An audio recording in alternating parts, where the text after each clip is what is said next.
everyone, it's Kimberly from Swoon.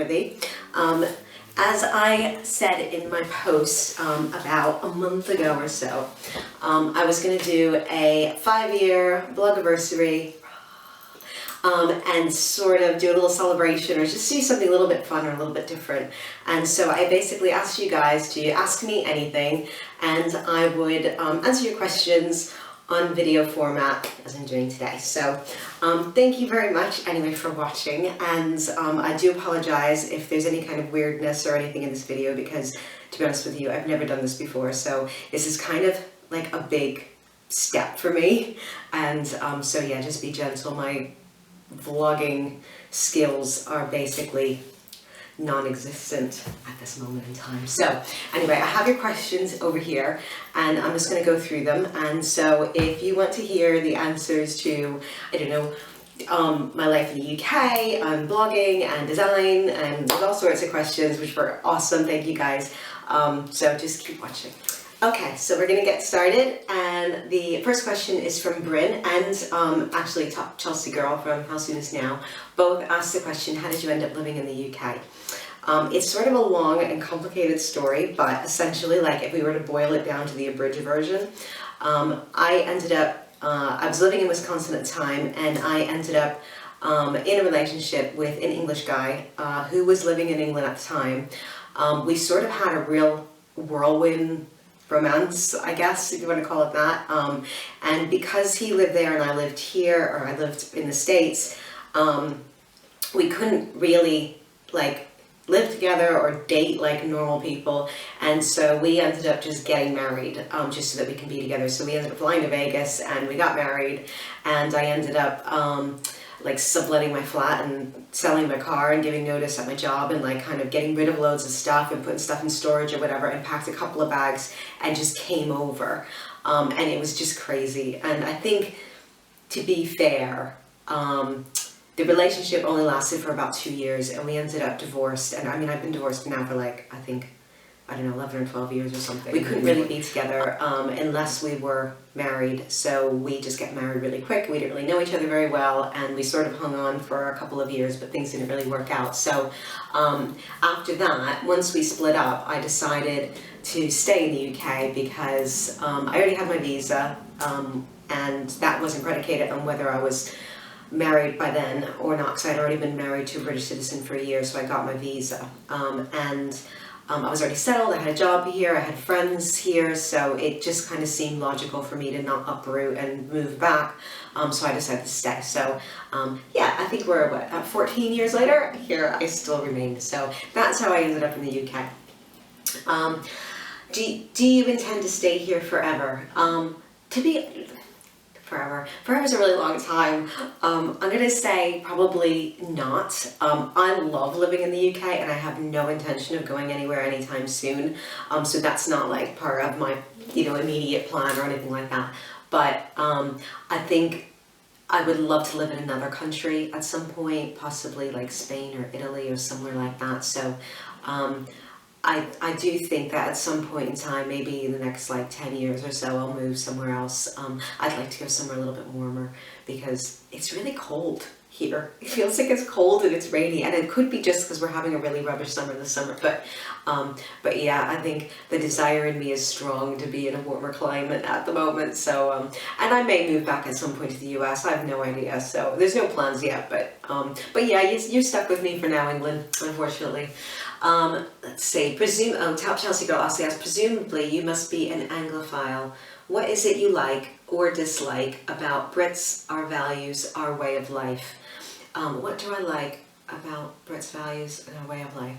I think my favorite thing about the British is their sense of humor. They are, as a race of people, they are so funny. Like, I have never met many funny people as I have in this country, like genuinely hilarious people. And I think their humor is sort of very dry and very witty, and if you're familiar at all with like British comedies and stuff, you'll probably know what I'm talking about. But it's very self-deprecating as well, which I love, and it just shows I don't know if it shows like humility or what, but it's sort of endearing. and they're just really, really funny people. And if you want to get to know an English person, or probably I should probably say British person, because I think this carries over to the Welsh and the Scottish and the Irish as well. But just go out for a few drinks with them and just have a laugh, and you will have made a friend. That's basically as simple as it is. They're just really funny people. In terms of what I dislike, God, it's so hard because I have like really awesome British readers, and I don't want to insult anybody. So I'm going to tread carefully here. But I did say that you can ask me anything. So I'm going to answer the question. Okay, what do I dislike about the British? I think, this is going to sound so bad. Okay, I think that people are a little bit, they like to wallow in misery. So they like when things go wrong. And I know they say they don't, but they do love a moan. Oh, they love a moan.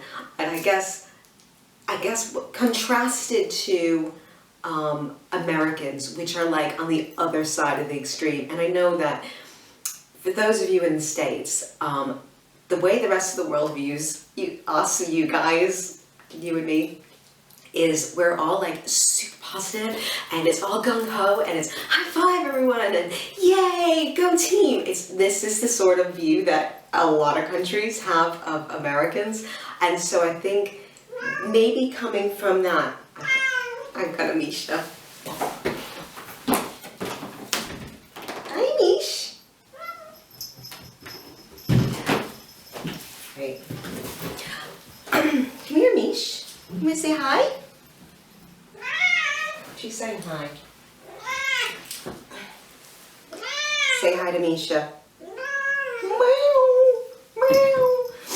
Anyway, sorry, what I was saying was I think like Americans are sort of on one side of the extreme with being like yay, and then you see that contrasted with the British who are who like to be a little bit miserable, and I think that's probably why it's more apparent to me. But on the upside of that is that they're very funny about it, so it sort of balances it out, I suppose. So anyway, do you miss the States? And if you do, what foods in particular? That's Lucy Getty825 on Instagram asked that. I do sometimes miss the States. Obviously, I have like friends and family. My brother's from Seattle, and he lives there. He lives in Seattle. And I do really miss him a lot, so like, you know, family and friends that I haven't seen for a long, long time, I suppose, as well. But I think what I miss probably most about it is the choice. And I think what happens is you go from living in a country that just has like an enormous amount of choice, and then you come to like this little tiny island where there isn't quite as much choice. And so I think I feel it more than anything when I see like blog posts and stuff like sharing all these like amazing homeware companies that we don't have, or even like Target. Target, I miss Target. I wish we had Target here, but we don't. So yeah, I mean, it's things like that that I really miss. I miss having that choice, and I miss the just sheer amount of products that are available in the market, which we just don't have here. So, so that I miss. And I love that she says, do you miss the States? And if you do, what foods in particular? And I love the fact that your assumption was that I'll miss the food, which you're not far off, Lucy, really, you're not. So foods I miss.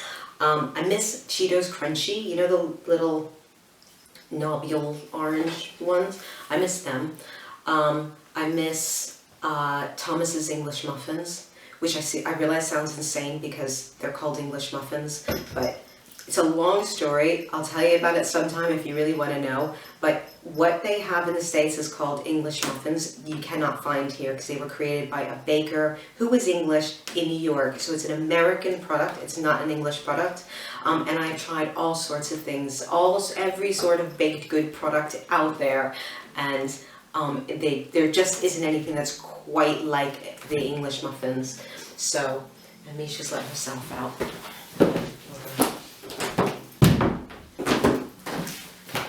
Okay. But yeah, I miss them as well. So, you know, if anybody wants to send me Cheetos, if they want to send me English muffins, I'm all for that. I do want to say as well that You can actually get quite a lot of American foods here, simply through like specialist retailers that sell American products. So there are certain products that I always have, like foods that I always have, like A1 sauce, which I love on steaks. I think it's because I grew up with it, but I've gotten way hooked on it as well, so there you go. There's a Puerto Rican spice called, it's Goya by Goya Adobo. It's called, and it's just like a spice mix. But I grew up on the stuff, my mom always put it in everything, and so I cannot not have that in the house. It goes on every bit of savory food pretty much that passes my lips. I've got to have Goya Adobo. So I never have less than like 3 or 4 bottles of it. It comes in bottles like that. I never have less than 3 or 4 in the house, and I think when it goes down to like 2, I start to panic, and it's like, who's going to the States? You have to bring me back adobo, please. So yeah, adobo, love that stuff as well. Okay, moving on. Afa asks me, how do you find decorating your fairly standard in size, not style, semi, compared to the more open plan, larger, dare I say, more boxy American houses? Do you have a preference?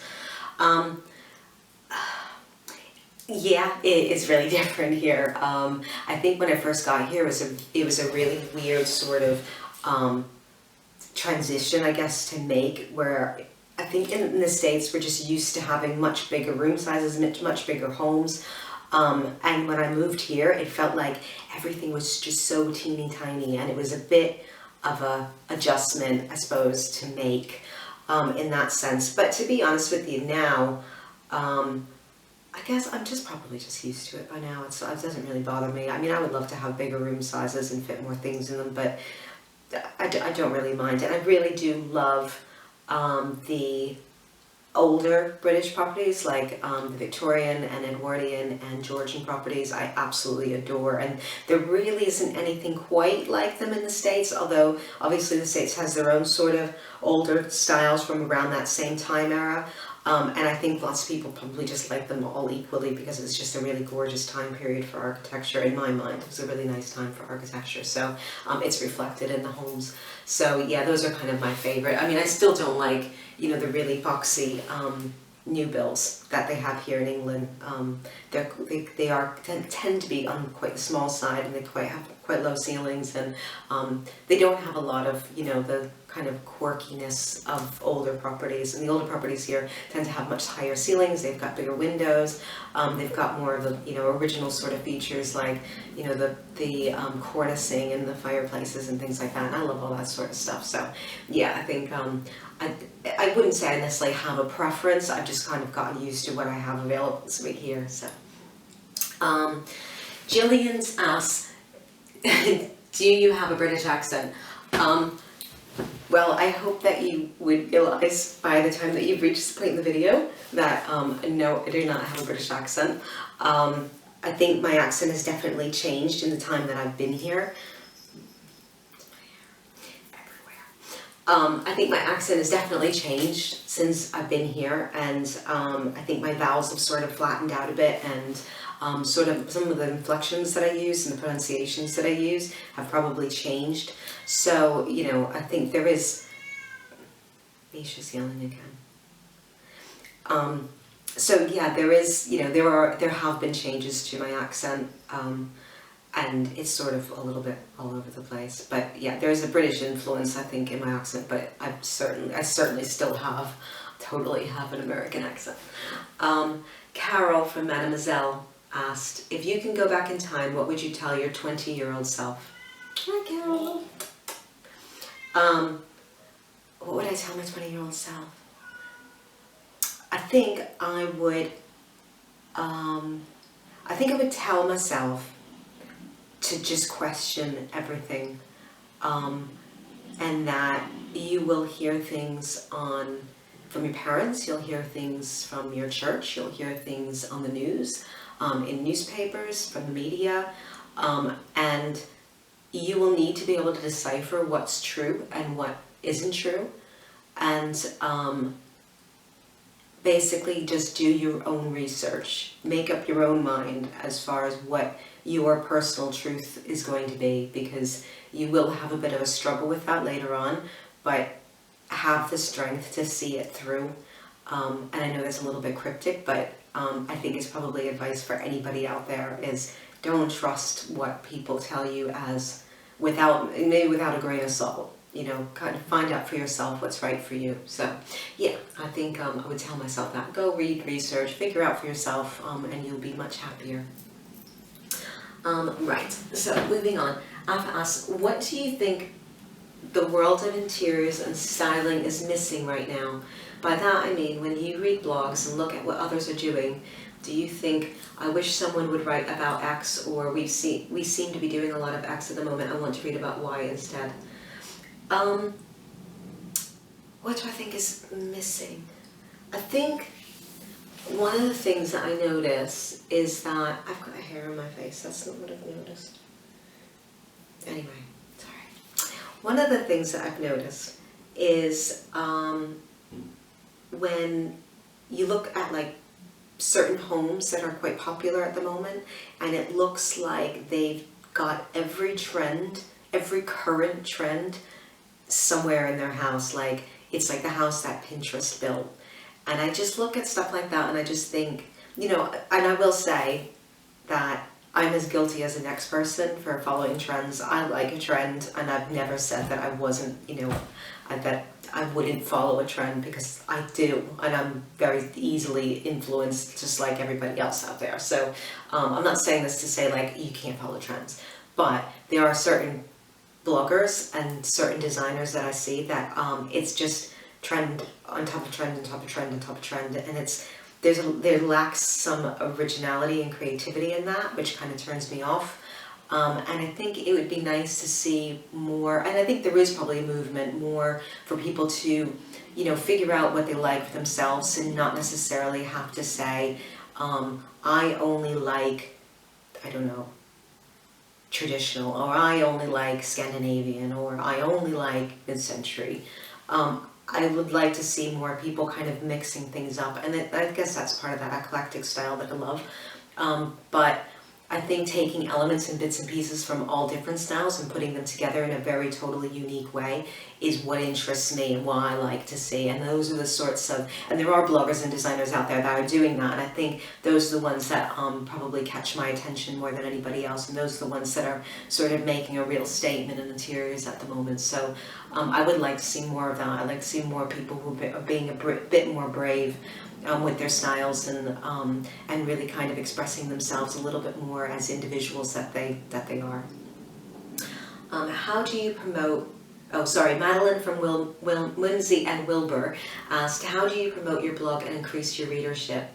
I think probably one of the best ways is by kind of becoming a part of the blogging community, and you sort of, it's just, you know, you scratch my back, I'll scratch yours sort of an environment, not in a formal way, but I think what ends up happening is you become sort of friendly with other bloggers, and then they want to share your stuff with their readers, and you then end up wanting to share their stuff with your readers, and it's sort of, you sort of end up cross-promoting a lot, and I do think that that helps in increasing your readership.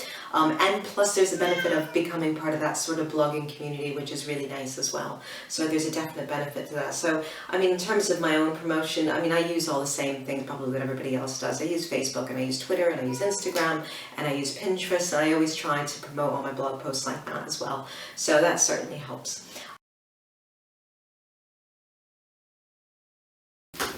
Right, continuing on. Bryn asked, what prompted you to start your blog? I've been reading blogs since about 1997. Before they were even called blogs, they were called like weblogs, and they were like more like people's diaries online. So it'd be all, oh, I went to lunch with Kate today and Steve said this, and I said, no, it couldn't be that because Steve had told me this. And so it was like reading people's lives. So it wasn't in any format as they are now, but I used to love them at the time. And I discovered, the first like home interiors one that I discovered was Young House Love, and I'm sure probably lots of you know Young House Love, and I was amazed that there were these like normal, everyday people with like regular budgets that were transforming their homes into these like amazing spaces. And I think before that I'd only really read like Elle Decor and like Architectural Digest and things like that. And so for me, it was like that sort of discovery was just amazing, because I just didn't even realize that there was anything like that out there. And through Young House Love, I discovered lots of other blogs that were similar. And yeah, it just sort of became from there. I decided I would really love to do it as well. But it wasn't until I was living in a rental property with someone else, and it was only for 6 months. It was temporary, so it's like I couldn't really do anything with it at that moment in time. But I decided that once I was able to, I would. So when Wayne and I moved into this house, I just decided it was kind of my chance to just try to see what happens and do it myself. I didn't actually think anybody would actually read it, but it was just one of those things. I just saw that other people were doing it, and I love the sort of, I could tell that people were sort of blogging friends, and that there were relationships that were happening between people, and I really liked that. I really liked that sort of friendship side of things as well. And I think that was part of the the initial idea of trying it as well. It's just because I kind of wanted a bit of that myself, I suppose. So yeah, I like that. What has been your absolute favorite blog post? That's from Bryn as well. It's really hard to say because there's so many blog posts that I've done, but I think my favorite one was probably the bathroom reveal, and that's only because it took us so long to finish it, and I felt like proper guilty about the fact that it took us such a long time to do, and I had originally thought it would take us like a month, and it took us a year. So for me, being able to finally share that project was like such an awesome, such an awesome thing for me to do.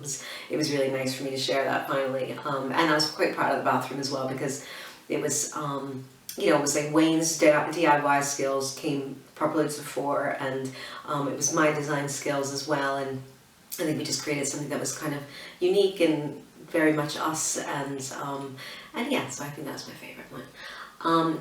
She also asked if I was a vampire because you look so incredibly youthful. I love you, Bryn. Yeah, no, I'm not a vampire. I wish I was a vampire, but I'm not. And I can tell, look, I'm getting older, I swear. You look, I've got wrinkles. It happens to us all. Pauline said, if you were stranded on a desert island, what 3 things would you want to have with you? I'd want to have Wayne with me because he's awesome at DIY, and I bet you he'd build us a house in like less than a month. I'd want to have a mobile with internet access because I would die without the internet. And the 3rd thing would probably be the Goya adobo that I talked about earlier, the little Puerto Rican spice, because we'd be eating lots of like fish and things, and I'm thinking I would like it to taste nice, so yeah, I'd probably have that. Elle from What You Fancy, if you could swap A, lives, and B, houses with anyone, who would you choose? That's a really hard one, Elle. Okay.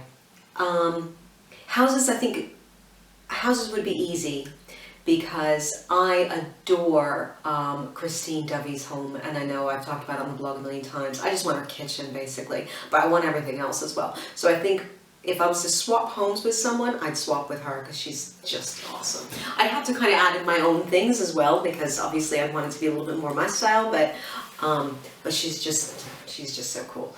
In terms of swapping lives, I know it's a total cop-out for me to say this, but I don't actually think I would swap lives with anyone, because you would have to swap all in, wouldn't you? You'd have to swap the good stuff and the bad stuff, and I think it's probably the devil you know. So I don't think I would necessarily want to swap lives with anyone. I'm pretty happy, and I think I want to keep my own life. Thank you. Okay, so Dean asks, she asked why we put a television, the decision behind putting the television in the dining room. It was basically because, probably like lots of other people, we like watching television when we eat dinner, and the thought of bringing the food into the dining room, the living room in here to eat, I didn't really want to do that, and Wayne was really keen on having a television in the dining room, so I basically agreed to it. I know it's a little bit weird, but for us, it's like there's like a social aspect of it as well, that we actually spend time in the dining room, because I could be in the kitchen and he could be in the dining room, because they're open to one another. And it's just nice to like have television on or have music playing or whatever. It's just, it makes us use that space a whole lot more than I know that we wouldn't do if it was just the dining room with no television. So yeah, it's sort of become the hub of our house, really. We spend a lot of time in there, so that's part of the reason for that. How did you achieve the fireplace logs? The fireplace logs, I just bought them. I can link it for you down below. And I bought them from a company. They have all sorts of different styles and things, and sizes, and different types of wood, and they just basically cut them down to size for you, and you just tell them how big the size of the opening is, and they give you enough logs to fill it. So it's really easy. So yeah, I just bought those. Let's see. How do you handle this cats scratching the furniture? I have 3 and my house is in shreds. Oh, I'm so sorry, Nadine. The cats are actually pretty good. I have velvet furniture, and one of the reasons that I like velvet furniture is because it's a non-looped fabric, so cats can't get their claws in them, and they're only interested in stuff that will shed that top layer of claw. That's why they do it. They like it actually it sheds like the layers, and it keeps them sharp. And if they can't get their claws into like a loop to pull, they don't bother. So with the living room furniture, there's no issue whatsoever, because they've never ever scratched it or even bothered. The only furniture that we have that they do tend to scratch is the bottom part of our bed.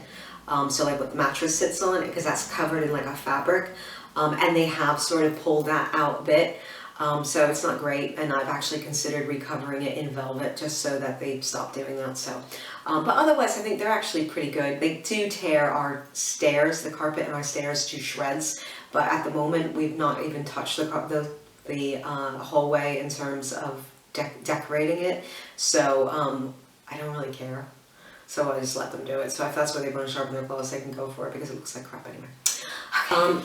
So Mira asks, if you won the lottery, what's the first thing you'd buy? I suppose it depends on how much. If I won 25 quid on the lottery, I'd probably buy like a trinket for the house. If I won like millions, I think the first thing that we'd probably do is go on holiday. Like somewhere really exotic and beautiful, and like somewhere on the water where they have those like little huts that sit on the water, like in Bali or something, somewhere like that. I think we'd go there for a little while. And then after that, in terms of like big purchases, I think I'd have to say I'd buy a house. I'd buy like a big, massive, rambling, rundown Victorian or Georgian house that needs loads of work, which sounds a little bit crazy, because if you have that much money, then why would you want someplace that you have to do lots of work to? But we would enjoy it, and you know, you have to spend your time doing something, because it probably wouldn't be necessarily working. So so yeah, it'd be like a little hobby and be a bit fun, and yeah, I think that's what we'd probably do if we won the lottery. Do you have any silly, quirky, unwanted habits? I'm quite fidgety. Like I move around, and I can't stop to like. You probably noticed it already, but anyway, yeah, I can be really, really fidgety, and I know it annoys Wayne, because I can be sitting on the sofa watching television or a movie or something, and I'll be, you know, sort of doing this, and like everything's sort of moving, and it's probably annoying. So yeah, I do that. Oh, and when I chew gum, I tend to snap my gum, which is so obnoxious, I realize, but I can't help it. I just do it without even thinking about it. So yeah, that's another kind of annoying habit. If someone made a movie of your life, who would play you? Hands down, I've already decided this long time ago. So it would be Helena Bonham Carter, because number one, she's awesome. Number two, she's just the right amount of insane that I bet you she would be totally cool. I would love her to play me, and I know she can do an American accent, so that's fine. And then finally, the last question, again from Mira, is what makes your world go round? I know it's really cliched, but and there's a reason why it's a cliche, because it's true, and I'm gonna say it's love. And the reason I say that is because what's the point in living unless you can share and receive love with not necessarily a partner. I'm not saying that you have to be like married or anything like that, but just with other human beings, you know, whether that's, you know, your family or your friends or, you know, anybody. I just think that, yeah, you have to have and give and receive love. And that's what makes my world go round. And speaking of love, I just want to say thank you so much if you've gotten this far in the video. I really, really appreciate you watching. I'm sorry it's so long. But thank you so much for your questions. Thank you for reading Swoonworthy and for being so cool and so supportive and so funny and so opinionated and just generally just being awesome. I love you guys and I couldn't do what I do without you. So big smoochy kisses to everybody. And if you want to see more videos, if you'd like this, if you thought it was kind of different and you'd like to see other things, I'm thinking maybe like styling videos or I don't know, behind the scenes or little DIYs and crafts and things like that, then let me know in the comments. And I will do my best to do that. If you don't want to see it, that's fine. You know, I'm just trying to kind of keep things a bit different and a bit cool. So, so yeah, let me know what you think. And thank you so much for watching. And have a fabulous rest of your day. Thank you.